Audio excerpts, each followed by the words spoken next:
Thank you, Andy. I appreciate it.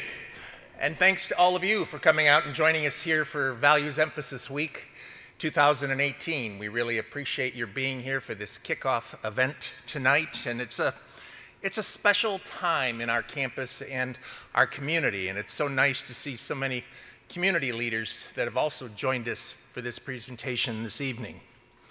As Andy mentioned, during Values Emphasis Week, we celebrate the values that make up the Code of Ethics of Northwood University. These are the values that differentiate our university and the Northwood idea, our philosophy.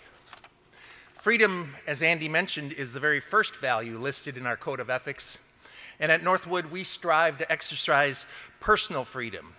And we know that we would not be possible without the selfless service of our nation's military. And we are so proud this evening to have a member of the military, a veteran of our military service here to speak with you. Tonight, we welcome to the campus someone who understands the value of freedom, someone who has served his country, someone who was prepared to give his life for others.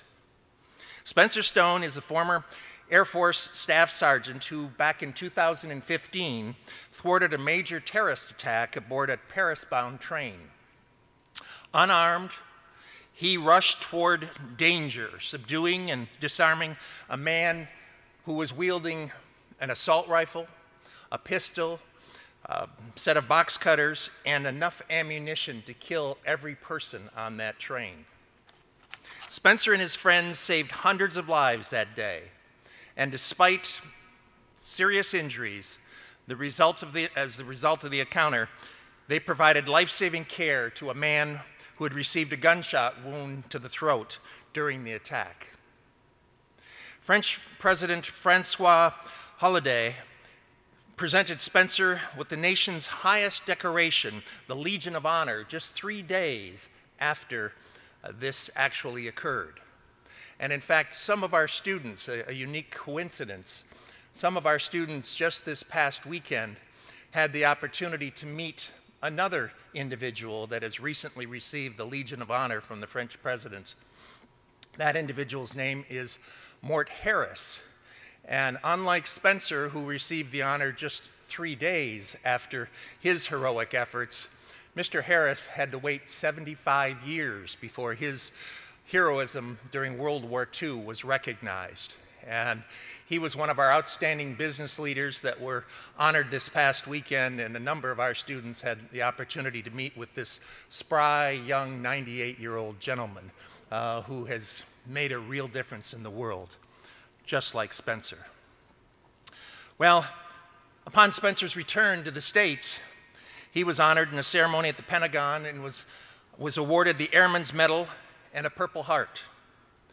And if this sounds a little familiar, I noticed some of you are carrying his book with you this evening, probably hoping to see if you can get him to sign it. But just this winter, the film that was made from the book, the 1517 to Paris, came out in the theaters this past winter, and it's based on Spencer's incredible story. In a stunning turn of events, just a month and a half after the Paris attack, and just a few days before Spencer was supposed to return to active duty, he was brutally attacked in his own hometown. And I'll let him tell you more about that story, but it could have ended very badly for him and others. Spencer's actions seem to prove that old adage that heroes are almost always ordinary people who, when confronted by great challenges, respond in extraordinary fashion. And that's certainly his story. Spencer will tonight share his story with us. In addition to exemplifying the value of freedom, he will touch upon all of our values: respect, empathy, spirituality, honesty, achievement, integrity, and responsibility. All the values of Northwood University's Code of Ethics can be found in this story, and we're honored to have him here to share it with all of you. So please give him a warm Northwood University welcome to Spencer Stone. Spencer?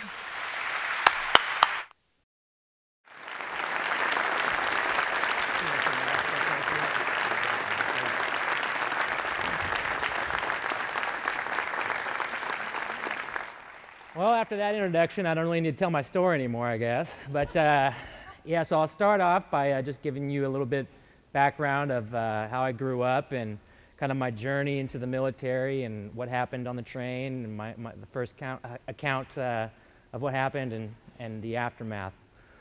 So I'm Spencer Stone. I'm 25 years old. I was born and raised in Sacramento, California. You know, throughout life, I honestly just kind of breezed through it. I didn't ever really try too hard. I skipped a lot of class in high school. I don't even know how I graduated, to be honest.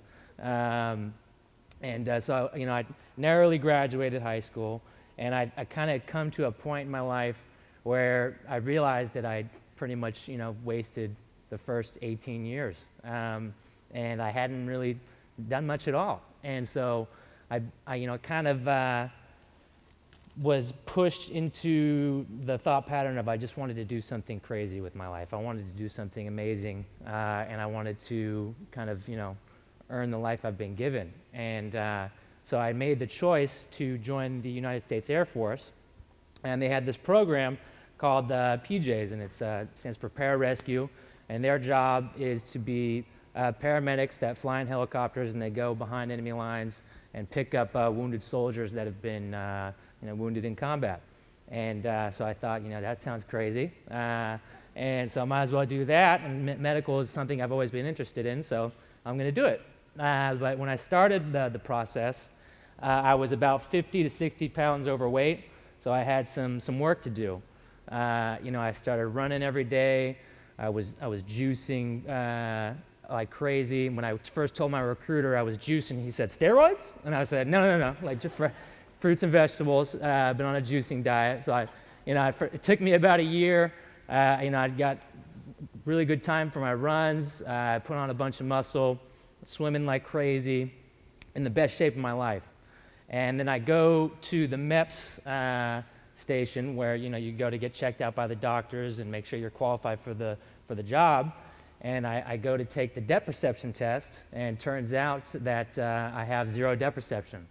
And I never realized, you know, I was able to make the varsity basketball team in high school.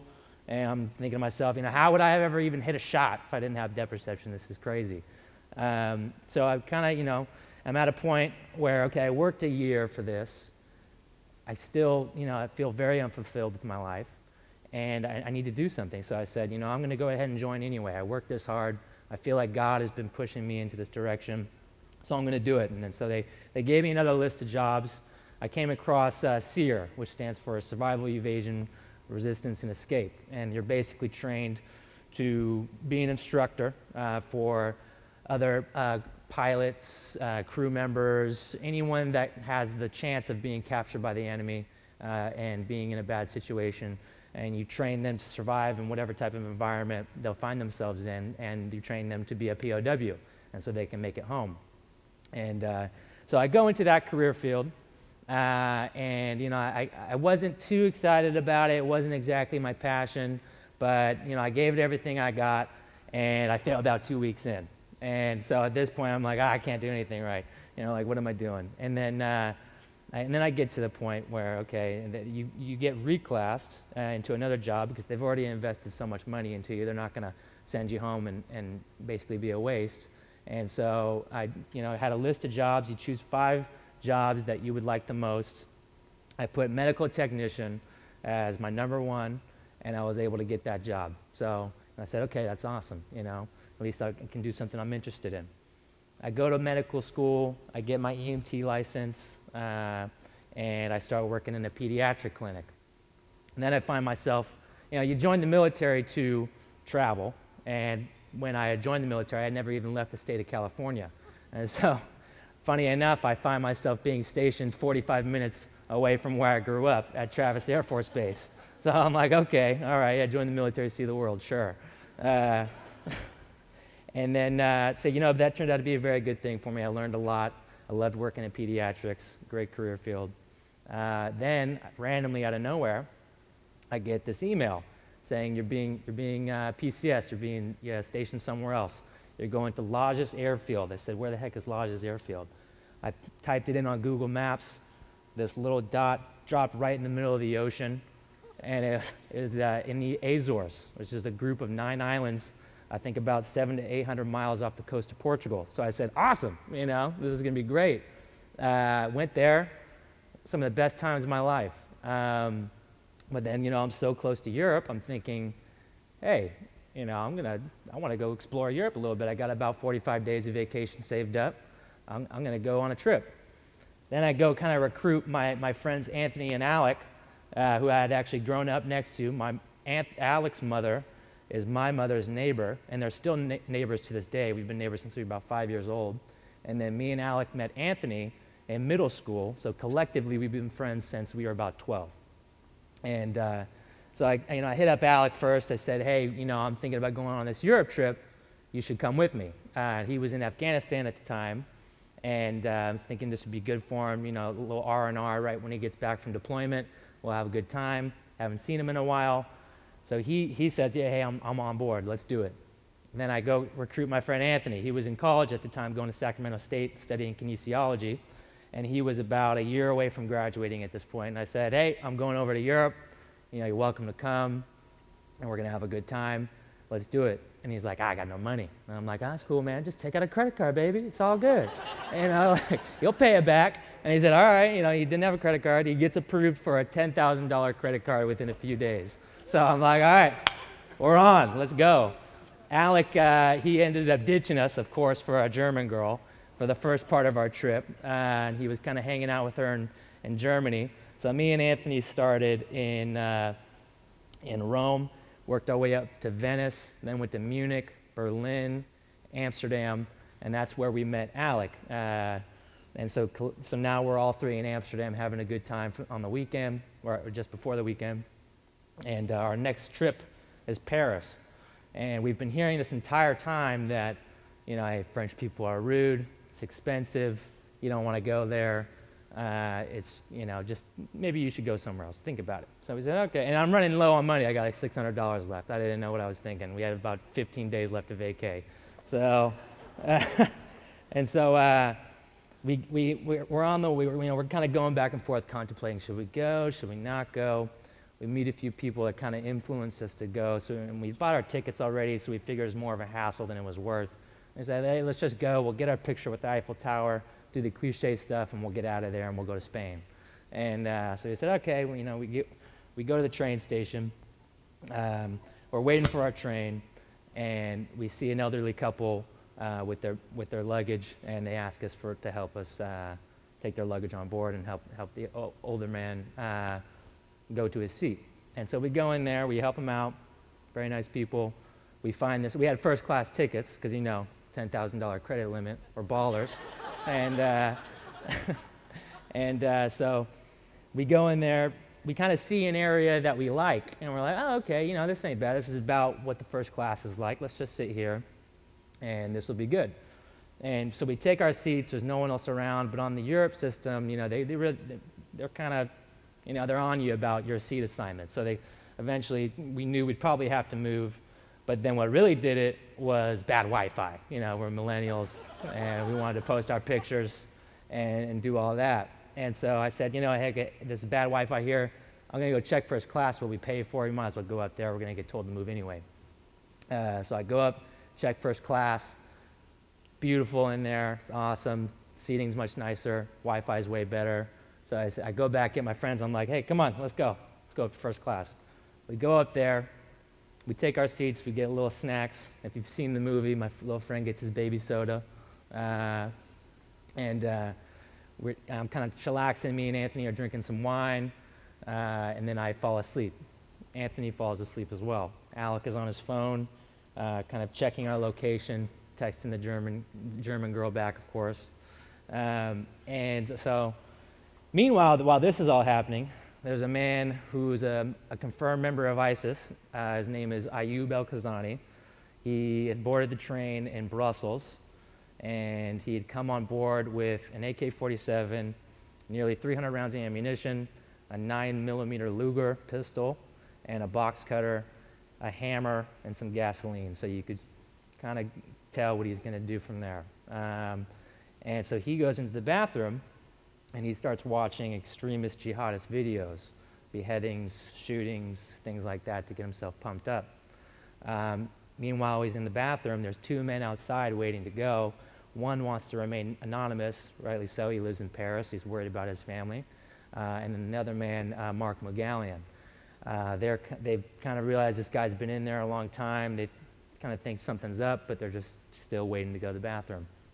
Ayub comes out of the bathroom, ready to go, shirtless, backpack strapped to the front of him, whole AK in hand, locks eyes with Damien, the anonymous man, and they start to get into an initial scuffle.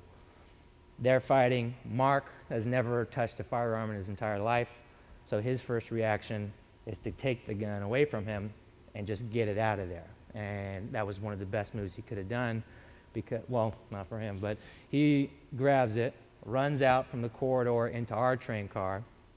Ayub El-Kazani pulls out the pistol after he's able to break free from Damien. We believe that the magazine fell out of the gun and that there was only one bullet left in the chamber, but that was enough to take Mark out. He shoots him in the back. The bullet ricochets through his body, collapses his left lung, breaks two ribs, and then comes up through his neck, severs his carotid artery. And so he drops to the ground. He's immediately bleeding, gushing blood everywhere. I had my headphones on. I had a little adult NyQuil, a little French wine, so I'm knocked out. And then all of a sudden, I see a train employee sprinting down the aisle, going towards the front of the train, and I, thinking that's weird. That doesn't look normal. And I look over at my friend Anthony across the aisle, and he's just waking up as well. I look to the left, I see Alec, and he's got a face on him that looks like he just saw a ghost. And so I take my headphones off, and the first thing I hear is glass breaking, people screaming. I turn around towards the back of the train, and the first thing I see is Ayub El-Kazani bending down, picking up the AK-47, and loading around into the chamber. And I knew immediately what he was there to do.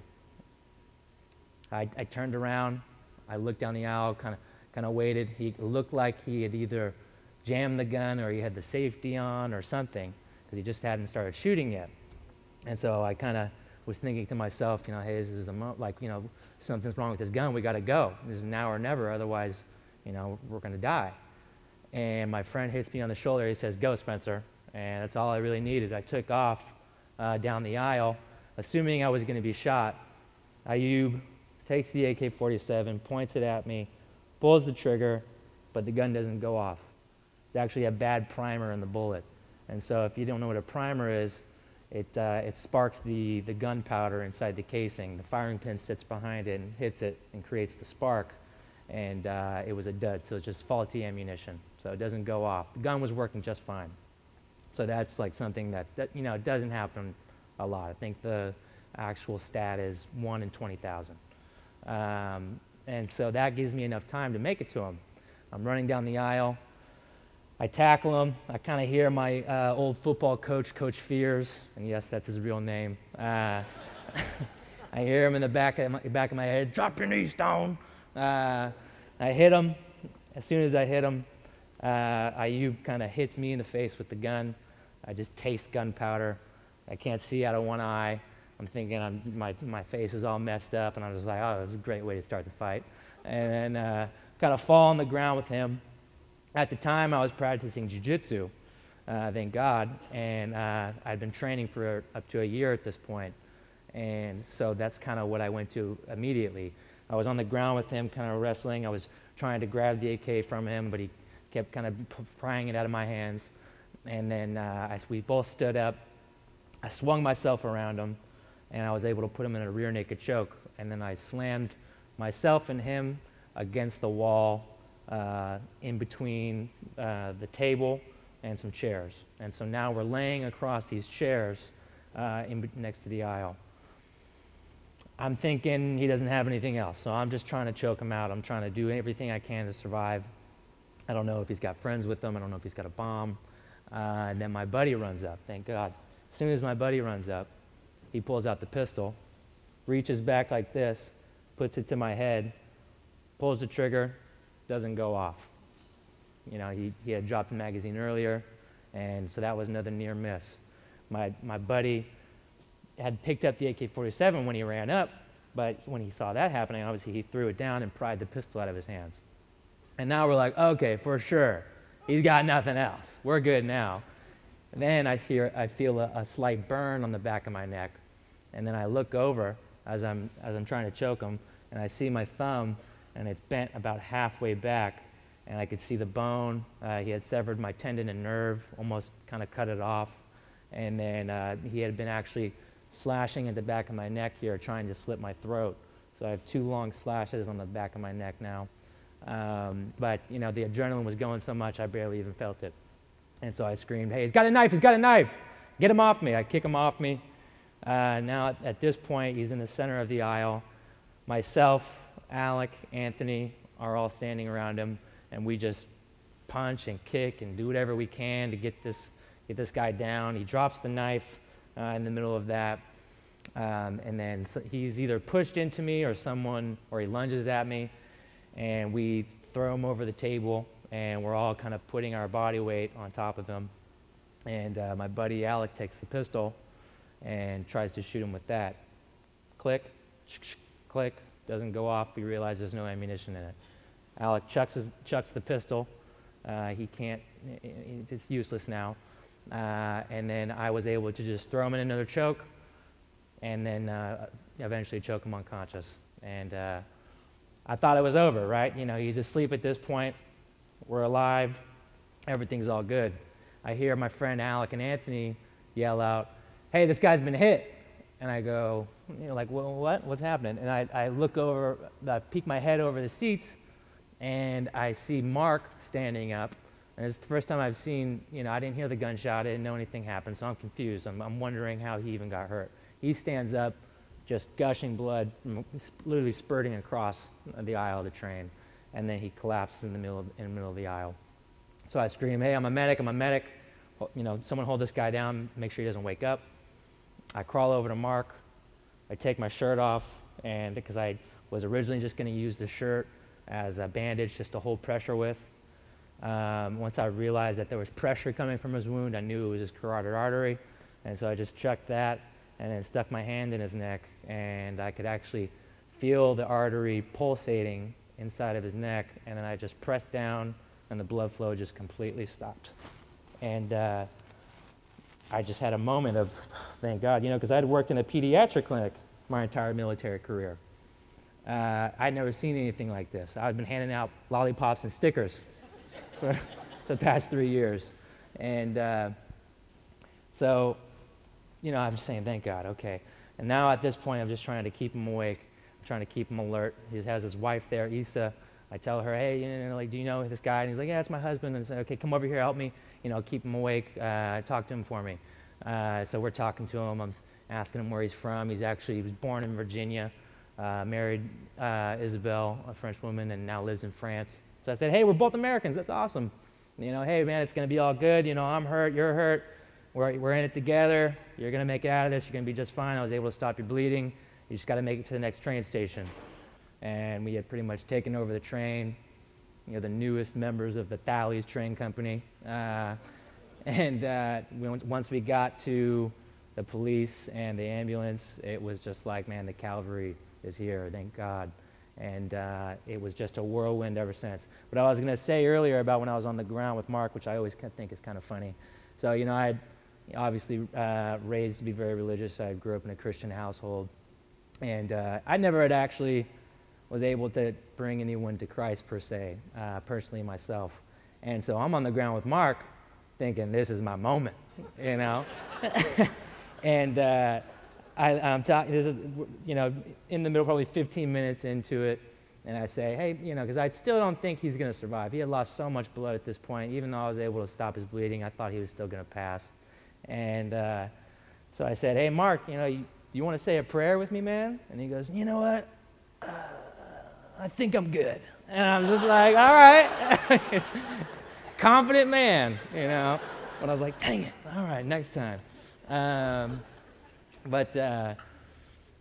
then so, you know, from there, you know, we received the Legion of Honor from France just 3 days after. We had, gone to the Pentagon, been awarded by the military, Secretary Ash Carter, Secretary of the Air Force, and got to have a private 15-minute meeting with President Obama in the Oval Office. And so just had some wonderful experiences post-train attack. And we had gone on kind of like this big media tour for about 6 weeks. And it was the best time of our lives. I got to take my family with me and, just go on these cool talk shows. I got a car from Jimmy Kimmel. And flying to Washington, D.C. was actually the first time me, my mom, my brother, and sister had all been on a plane together as a family. So it was just like a really cool moment, and just awesome that I get to bring them along with it. And so 6 weeks goes by, media tour's done, had an amazing time. It's still kind of grueling because you're just flying all over the place. I come home, I say I'm going to take a few days off, I'm going to go back to work on Friday. I hit up some old friends that I used to work with at Jamba Juice. Actually, one of the girls that was with me hired me for my first job at Jamba Juice. And so I've known her a long time. We go out to the club, we're drinking, not the best look for this story, but it is what it is. We go out, one of the girls ends up drinking too much, she's throwing up at this point. So we're outside of the club now, waiting to go home.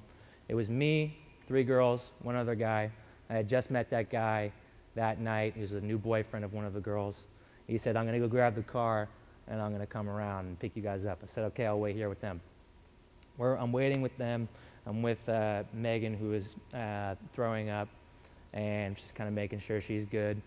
And 5 guys and a few other girls ended up walking by, and they ended up being a part of this pretty notorious Asian gang called Hop Sing, and they're ran out of San Francisco.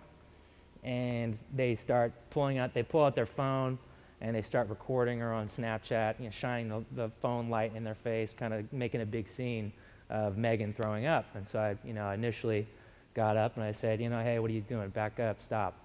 Then the girls I was with got up in the guy's face, and they're going off on him, screaming. And so now things are getting out of control, and I realize, I'm the only guy here. There's 5 guys. I'm going to have to fight them if anything, goes down. And basically, so now I'm trying to de-escalate the situation, kind of something I started, but and so now I'm kind of in the middle. The guy's on my back. My girlfriend, Lisa, is in front of me. I'm pushing her back. I'm saying, Lisa, let's go, let's get out of here. Next thing I know, the guy hops over my back, punches Lisa in the face. She's probably getting her teeth knocked out. She just got hit really hard.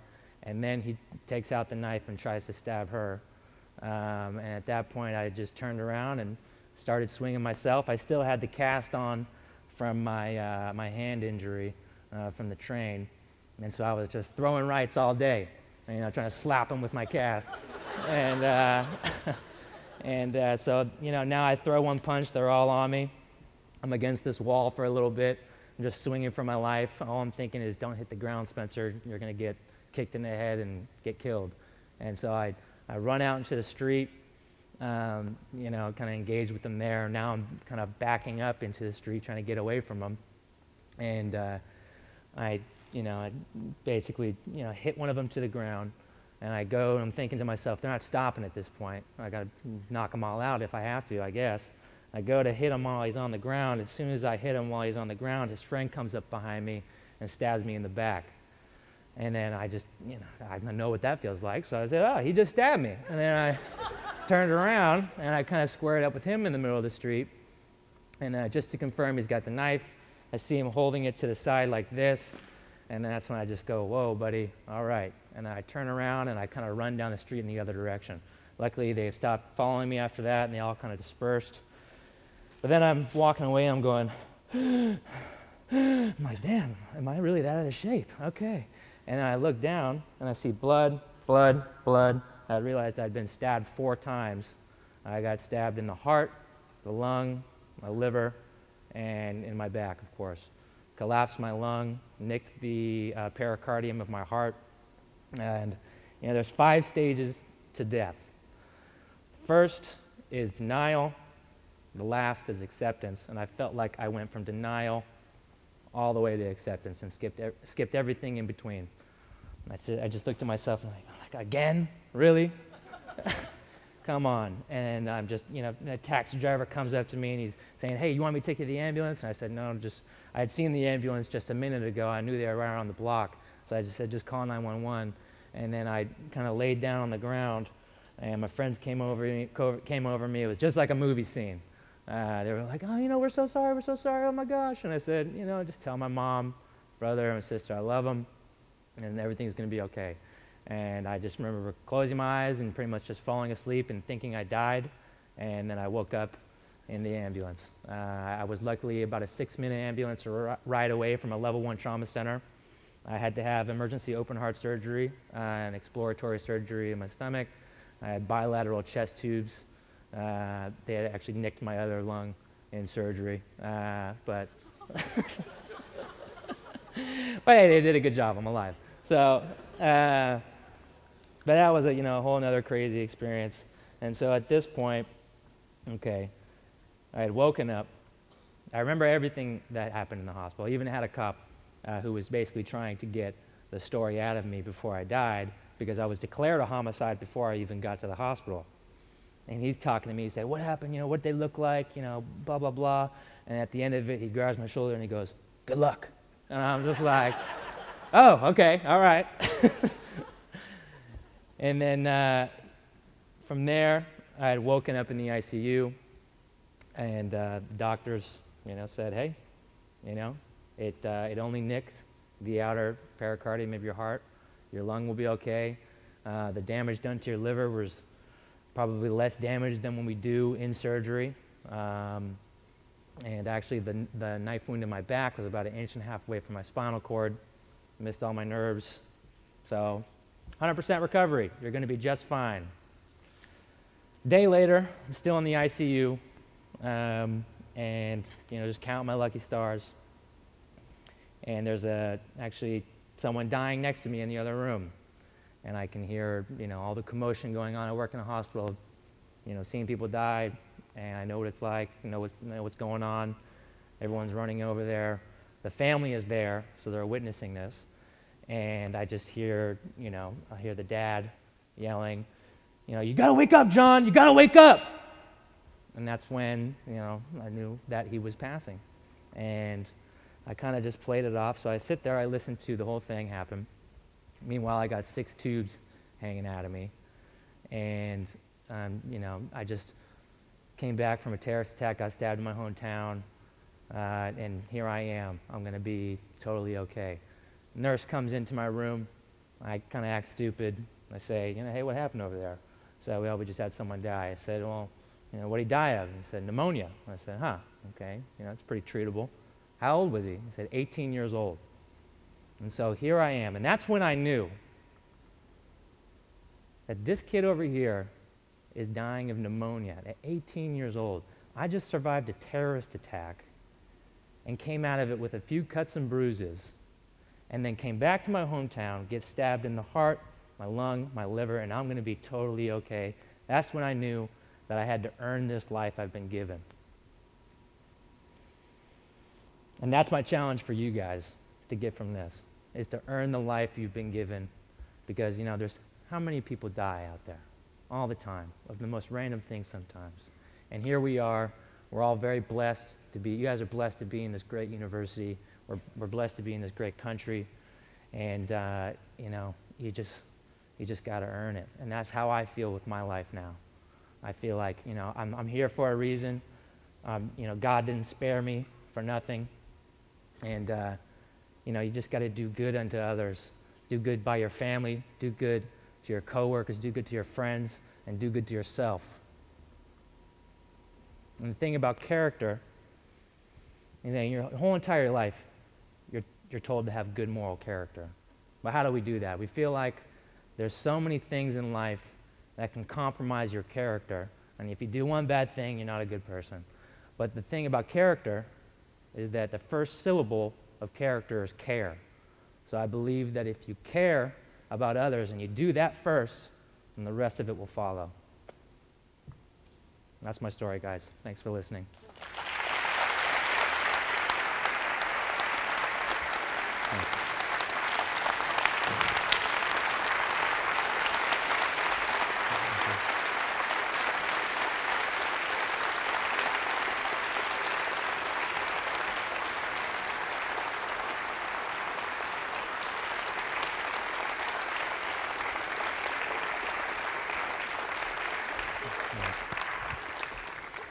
Thanks. Thank you. Thank you, Spencer. Oh, am I on?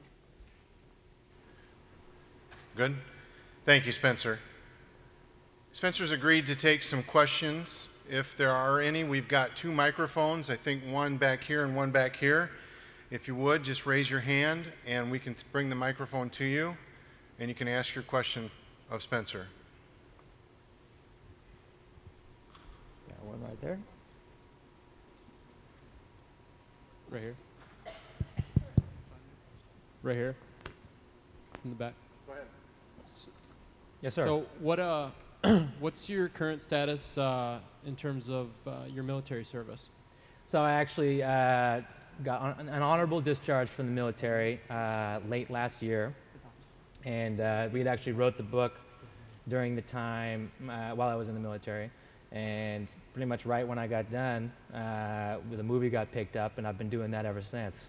So now I'm kind of at like I'm discharged, still technically in the inactive reserve. So if something happens and North Korea wants to go crazy, I can get called back. But right now, just kind of in another limbo and figuring out what I'm going to do.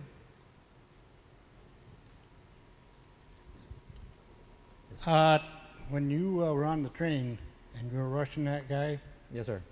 and he pulled the trigger on that gun and it didn't go off, what was your exact thought at that second?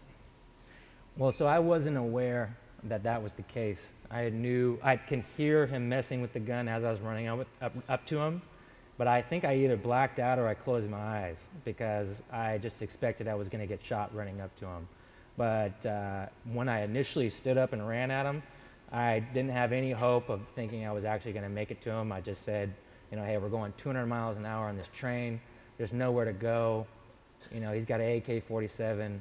It's either do something or wait and sit here and wait for him to walk up to us and shoot us.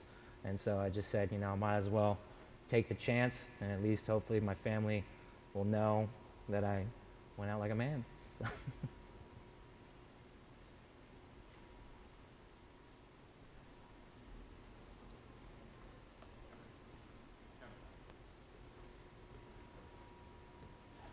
Mr. Spencer, Yes, sir.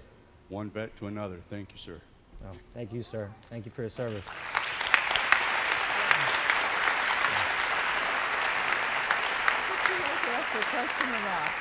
Is it too late to ask a question or not? So what I like about you is a lot. And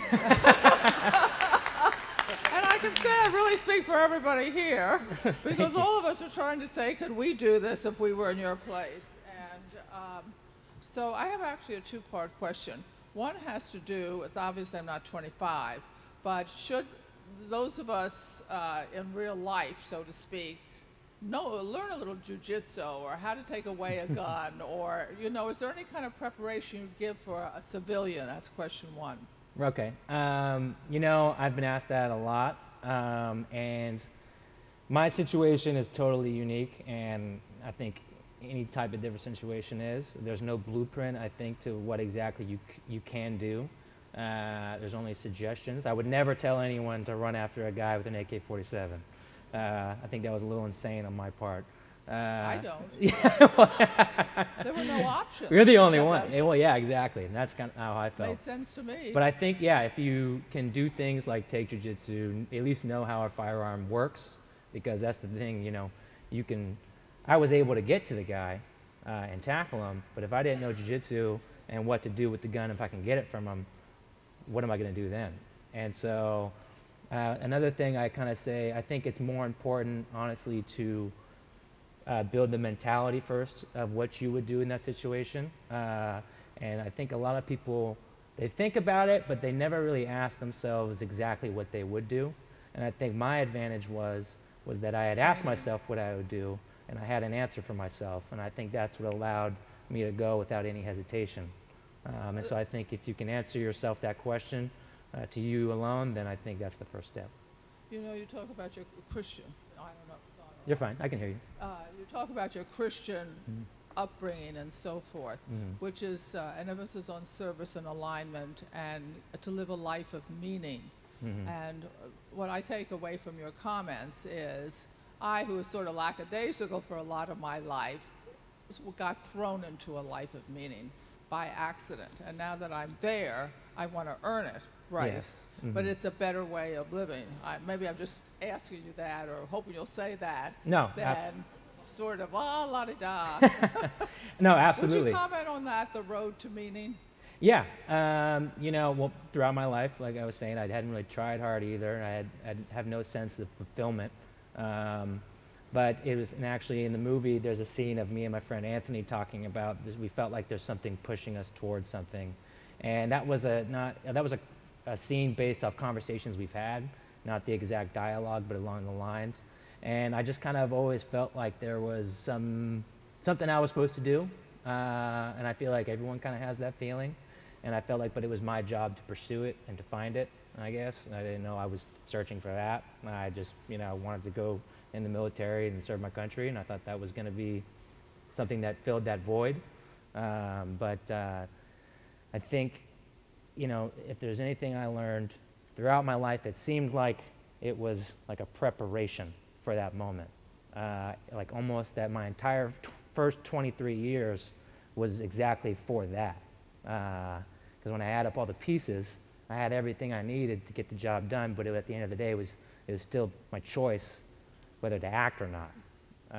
And so I think we all have, you know,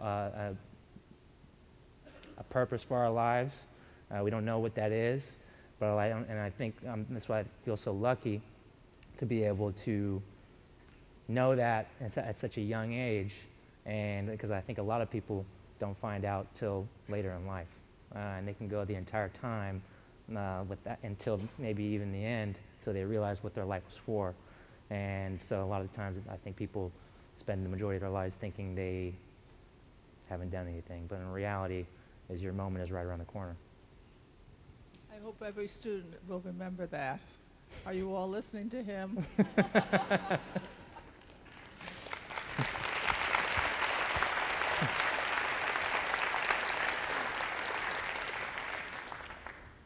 I have a question right here. Right here, I'm sorry. Oh, there you are. Okay. So how did you feel when they wanted to make your life a movie, or that whole, and like how did you tell them that the incident, even with the club soda, like did you have to sit down in a room and just discuss every specific incident detail that you could remember, or what was that like?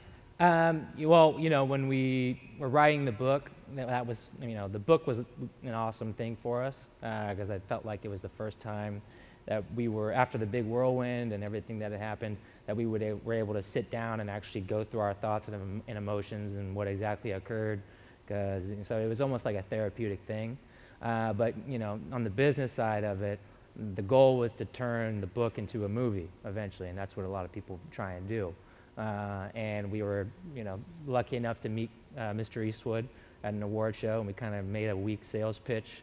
And we're like, hey, you should turn our book into a movie, ha-ha. And then it worked.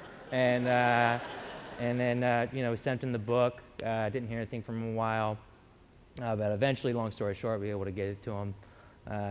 And then through the movie process, what they do is they just bring you down. You meet everyone that's going to be involved in the making of the movie, and you kind of rehash everything. It was very casual. Every time we went down there, you know, I went in like a suit. It came with my notes and everything, and but we ended up just sitting on a couch with our feet kicked up on the table, just telling him a story and telling him about our lives. And he asked us, you know, what are your goals for this movie? You know, like if there's a couple of things that people get from it, what do you want? And you know, I said, okay, number one, because I try and always make it a point in my speeches or it's an interview or whatever, whenever I'm talking to anyone, that I feel that God was instrumental into what happened that day, and I feel I'm indebted to God for my life. And so I said, number one, I want God to be in the movie. I don't want it to be sugar-coated either. I want it to be obvious.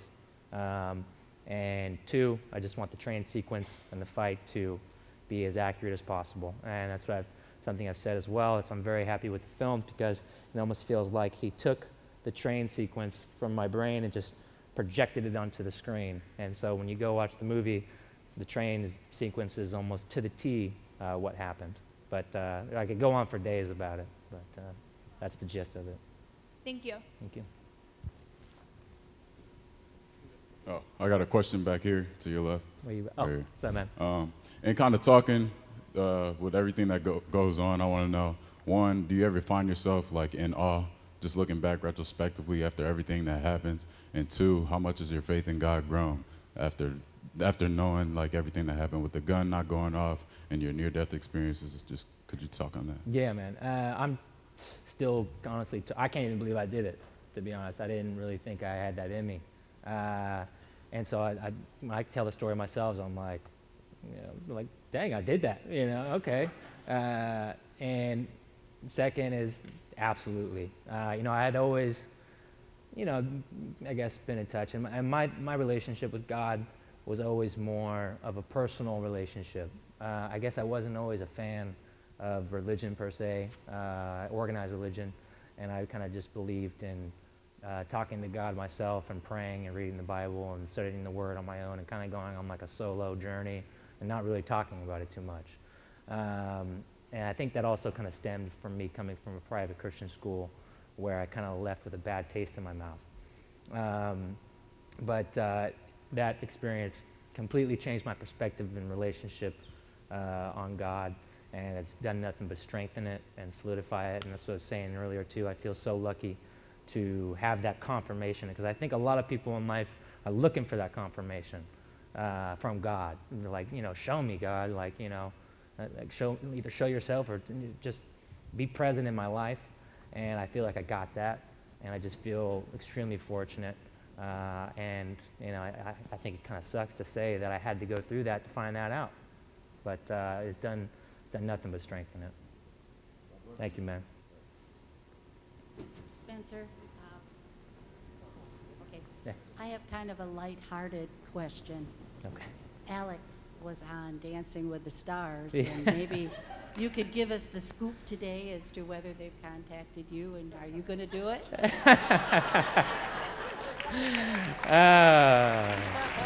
I don't know. It's funny. When Alec first went on the show, when he got the offer, we were like, are you sure you should do that? Like, you're going to make us look stupid, Alec. You're going to get voted off first episode. And but then once he told us how much money they were going to pay him, we're like, go ahead, do your thing. But they gave the offer to all of us when it first happened. But I had my injury and I was in the military, so active duty, so I said no. And then, it was just like a thing, like, oh, Alec, go ahead, you take it. That's your thing. We're not trying to go out there and do it. I don't know if I would. I don't think so. I don't got the moves like Alec does. But if I did, you'd vote for me, right? Okay. Aw. Okay, all right. Well, you can call and vote 10 times, so I expect max votes.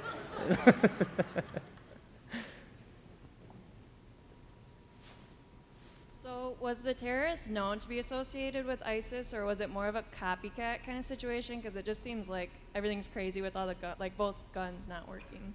Yeah, I know, right? You would think they'd send someone a little more well-trained and well-equipped. But he actually, I didn't find that out till after the fact. He had been linked to the same terrorist cell that committed the Bataclan theater attack, which is in October of 2015, and the Brussels airport bombing. So he's from Morocco and actually grew up with all those guys, and so he was a part of their cell. So yeah, he was confirmed ISIS, and he was actually on the FBI, the terror watch list. And he had made a trip to Syria just before the attack. I'm assuming that's where he got his weapons. So yeah, he's full-fledged ISIS. And so the investigation is actually still going on with the French government. it's been expanded since because of his relation to these guys. And we're hoping to go to trial with him in the next few years. Hopefully he'll get, 20 to 25 years in France, and then hopefully we'll have something on the U.S. side that will bring him over here, and he'll spend the rest of his life in jail.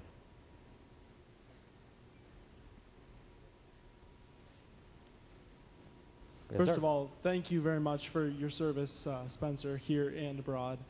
And thank you for being here tonight. Well, thank you, man. Was there anyone in your life who stood out as a role model or helped you have the courage that you did to stop that attack? For sure, my mother. And I know that's a very cliche answer, but she's one of my heroes. She, kind of had, not so great family situation. My dad was a pretty big alcoholic, and they had separated when I was 2. Well, thankfully, they had separated when I was 2. My mother raised us all on her own, no help, no child support, given up a lot of her own life aspirations to help raise me, my brother, and my sister, and pretty much just gave it all to give us the life that we had.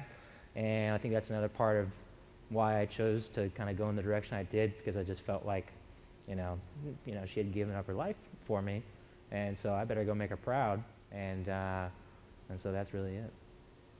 Thank you.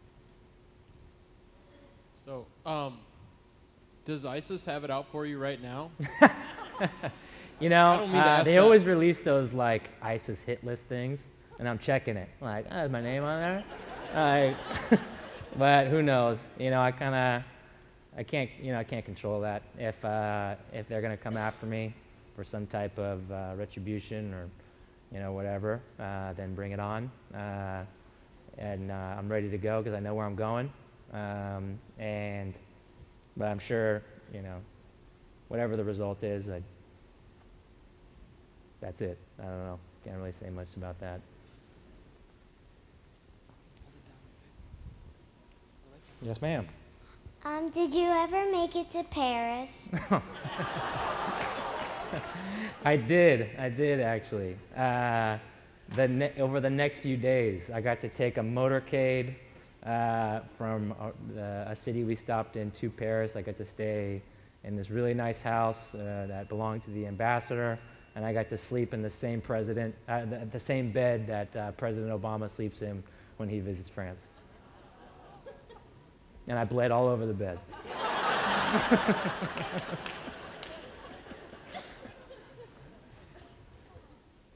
I was just wondering what happened to Mark. Mark, yeah, I kind of left that out, I guess. Well, actually, if you've seen the movie, he plays himself in the movie as well, and his wife, and a lot of the other people that were involved that day. But he ended up surviving, and he has a little nerve damage in one of his left arms, but he's slowly regaining it. And so he is alive and well. He lives in Paris, and I've actually seen him a few times. We ended up having that beer in France together, and he's a good friend of mine now. That you were kind of listless with no purpose, and what would you tell that age group today, those 17, 18-year-olds today, as far as giving them a purpose and a track to be on? Well, that's kind of hard to answer sometimes, but I mean, the way I did it was, I don't think I ever even taken the time to think about what I really wanted to do. Before I knew it, high school was over, and all my friends had taken the SAT, and I was like, wait, when were the SATs? So I'm like, so it wasn't until then, and I realized what the situation I was in and what I did to myself, where I had to stop and think, like, what do you want to do, Spencer? And so I think if you just kind of really search, I guess, and from there, something I've always done is just trust my gut, and I've kind of went with what I felt like I wanted to do and what was right. And so I just did that, and my life turned out to be this. So I think if you just got to make a decision, and you got to put some traction to it and get moving. Don't overthink things. Just try and go for something that you're interested in, what feels good for you. Have you experienced any negative consequences from this at all? I know, if this had happened to most people, they might be afraid to, go on a train again or travel abroad or things like that. Right.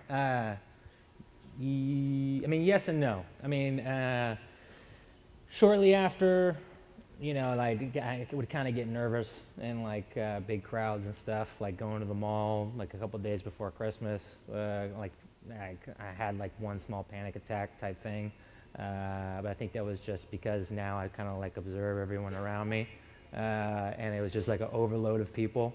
But no, other than that, I kind of live by the rule that I'm not going to let that stop me from enjoying my life and doing the things I want to do. It's not going to stop me from traveling. It's not going to stop me from going back on trains or anything. So I'm just, you know, just kind of operating with that mentality. But yeah.